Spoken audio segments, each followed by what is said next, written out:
Medicinal மெய்யன்பர்களுக்கு உங்கள் பாரம்பரிய வைத்தியர் உங்கள் ராஜசூரியன். இப்போ கிட்னி சம்பந்தமான தொல்லைகள், இந்த கிட்னி சம்பந்தமான தொல்லைகளை நீக்கிறதுக்கு என்ன பண்றது அப்படிங்கிறத பத்தி தான் இன்னைக்கு பேச போறோம். அப்ப கிட்னி சம்பந்தமான பிரச்சனையில மீளணும் அப்படின்னா நீங்க என்ன மாதிரி விஷயங்கள்லாம் சாப்பிட்டா உங்களுக்கு சரியாகுங்கிறத நம்ம பேச போறோம். உணவு முறையில என்ன செய்யணும் அப்படின்னு. அதாவது பாத்தீங்கன்னா ரொம்ப கொடுமையான நோய் தாக்கத்திலே மிக கொடுமையான நோய் இந்த கிட்னி சமாச்சாரம். அப்போ என்ன செய்யணும் அப்படின்னா, 2 வெள்ளையான விஷயங்களை உங்களை கொல்ல போகும் இந்த கிட்னி நோயை இந்த வெள்ளை கொன்றுவிடும். வெள்ளைனா என்னங்க அப்படின்னா, வெள்ளையான உணவுப் பொருள். அது என்னங்க? வாழைத்தண்டு, முள்ளங்கி. இந்த வாழைத்தண்டின் மூலமா மறைக்கப்பட்ட விஷயங்கள், அதாவது மறைக்கப்பட்ட அல்லது தெரியாமல் போன வாழைத்தண்டால் உள்ள பயன்கள், உணவு முறைகள் தெரியாது. இன்னைக்கு கலாச்சார உணவே இருக்கு. வாழைத்தண்டுல சட்னி செய்யலாம், தெரியுமா உங்களுக்கு?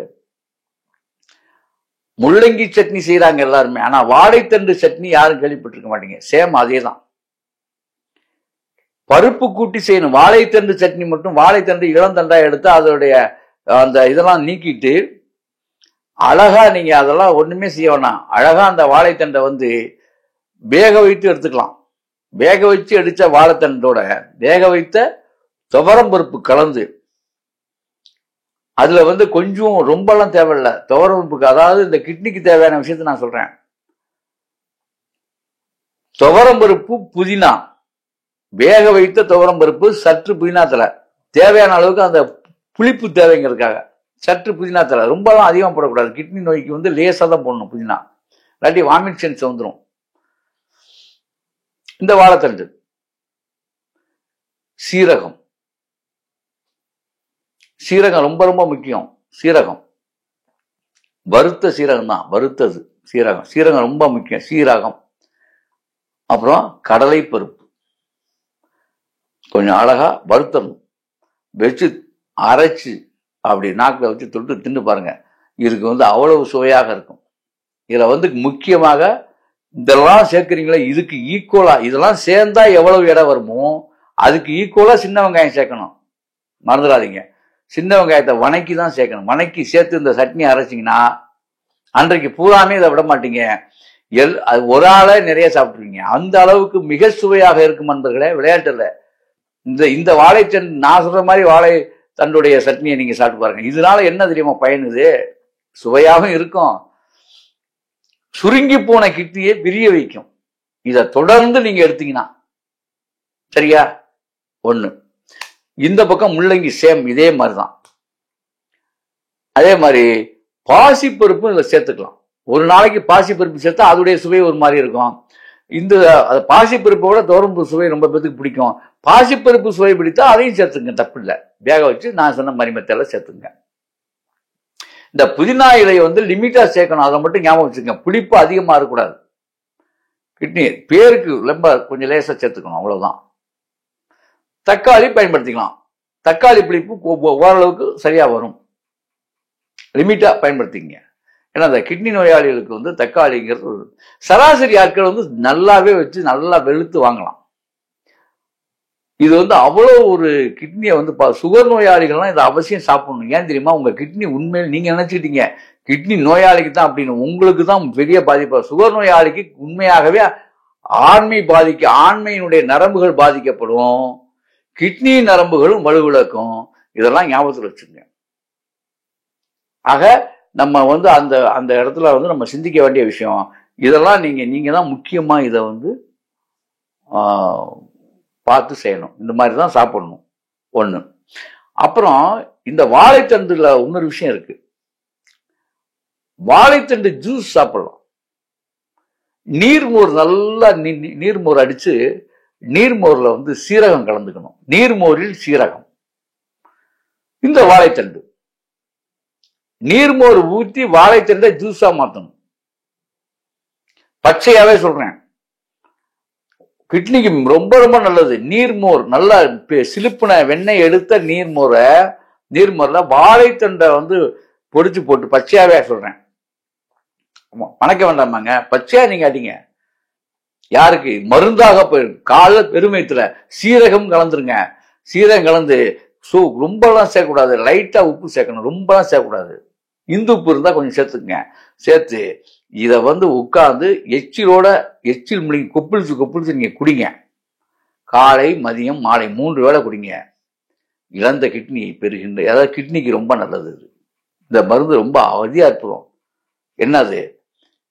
பச்சை வாழைத்தண்டு, சீரகம், நீர்மோர் 3ஐயும் மிக்சியில போட்டு அடிச்சு ஜூஸ் ஆக்கி காலையில 3 வேளை குடிச்சீங்கன்னா இது வந்து இழந்த, அந்த கிட்னி தொல்லை ரொம்ப அல்லல் படுறான்ல அவனுக்கெல்லாம் வந்து நல்ல ஒரு மகா மருந்து அது செயல்படும்.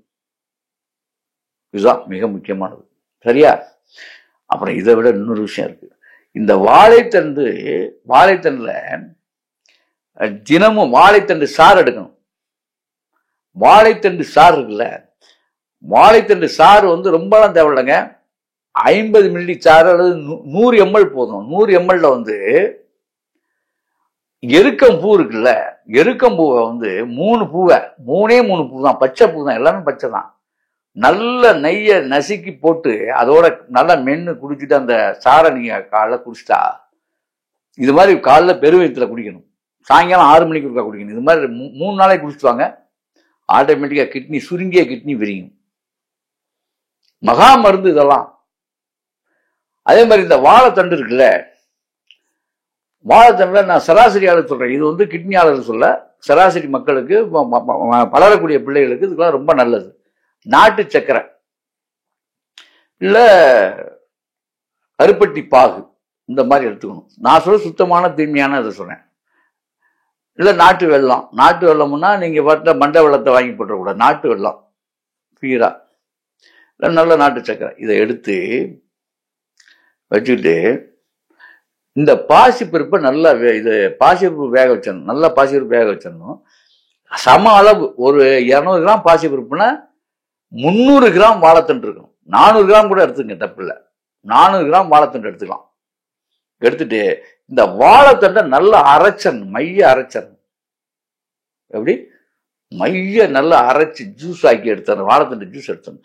இதை வந்து பாசிப்பருப்பை வேக வச்சிங்கல்ல, வேக வச்ச பாசிப்பருப்போட மிக்ஸ் பண்ணி ஏலக்காய் நல்லா தட்டி போடுங்க. அதில் ஏலக்காயும் கொஞ்சோண்டு சுக்கும் தட்டி போட்டு இந்த நாட்டு சக்கரை போட்டு காய்ச்சுங்க.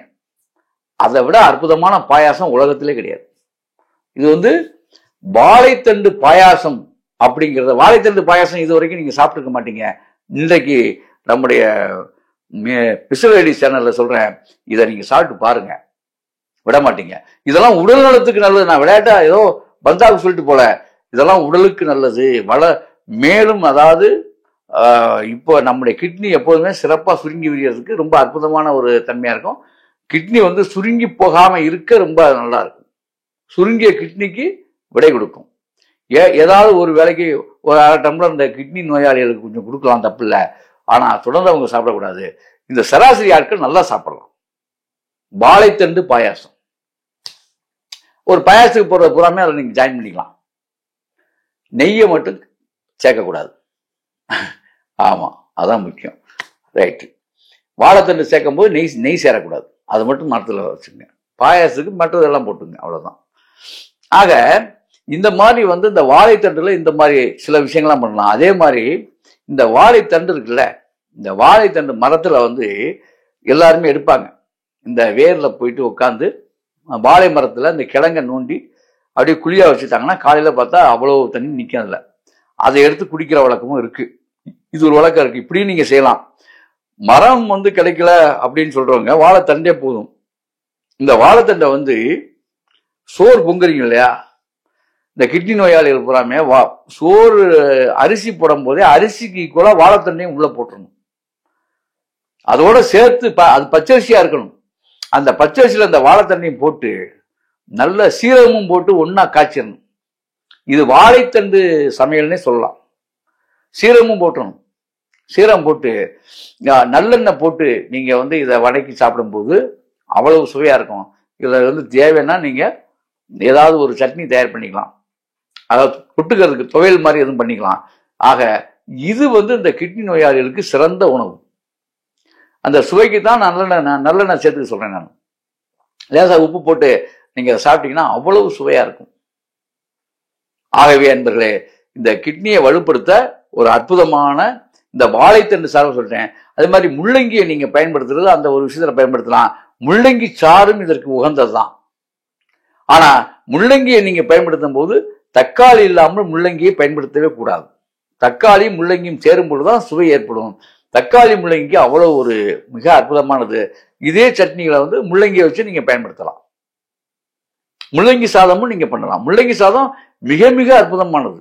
உங்க தோள்களில் இருக்கக்கூடிய பிரச்சனையை தீர்க்கக்கூடியது முள்ளங்கி. அதை ஞாபகத்தில் வச்சுங்க. முள்ளங்கி வந்து அவ்வளவு ஒரு பெரிய மாற்றத்தை தோல்ல கொடுக்கும். நான் எப்படி இந்த வாழைத்தண்டுக்கு சொன்னோம் அதே நிலை முள்ளங்கி நீங்க பயன்படுத்தலாம். முள்ளங்கி, சீரகம், பச்சரிசி நல்ல சிறுக வெட்டி போட்டு, அதாவது வெட்டி போட்டு என்ன அப்படியே ஜூஸாக போட்டுருணும். அப்படியே அதாவது ரொம்ப சின்னதா வெட்டணும். வெட்டி சாப்பாடோட போடும்போது நல்லா வேகும் பொழுது அதோடைய சுவையே அவ்வளவு அருமையா இருக்கும். அதுல வந்து தக்காளியை நீங்க கலந்து, சீரகம் தக்காளியை கலந்துட்டீங்கன்னா, உப்பு போட்டீங்கன்னா, அது நல்லெண்ணெய் கலந்துட்டீங்கன்னா அந்த சாப்பாடு வீட்டுல வந்து சீக்கிரம் தீந்துரும். அவ்வளவு சுவையா அது இருக்கும். ஆகவே என்பர்களே, இப்படி செய்து அப்படி வாழுங்கள். அற்புதம், ஆனந்தம்.